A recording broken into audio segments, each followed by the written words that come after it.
Now with climate change, we are getting fires in areas that never been burned before.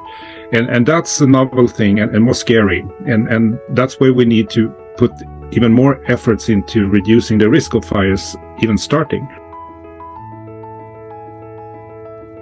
Most of the public spending is actually going to take care of the consequences of a fire.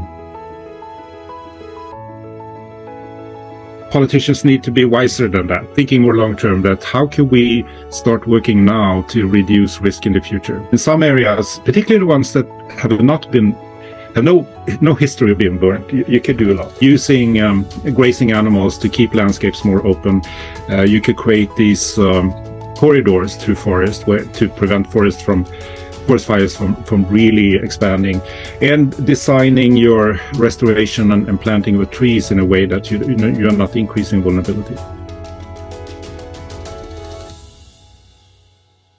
EU could bring all those strategies together and look what is sort of the wildfire connections among all those strategies, and help member states to find those connections. What we could see in the SAPEA crisis report is that crisis rarely will occur singular, that you in the future will have to expect that crises are connected, and you could even have a cascading crisis.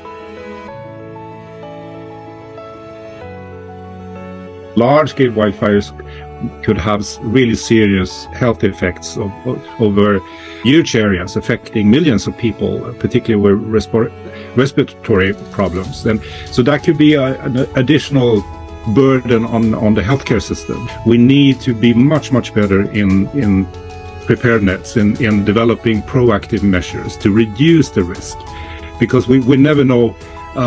We're talking often about polycrisis, that we might be able to handle one crisis at a time, but if we have several, it might just be overwhelming. So it makes it even more important that we invest much more in reducing risk of crisis and proactive measures.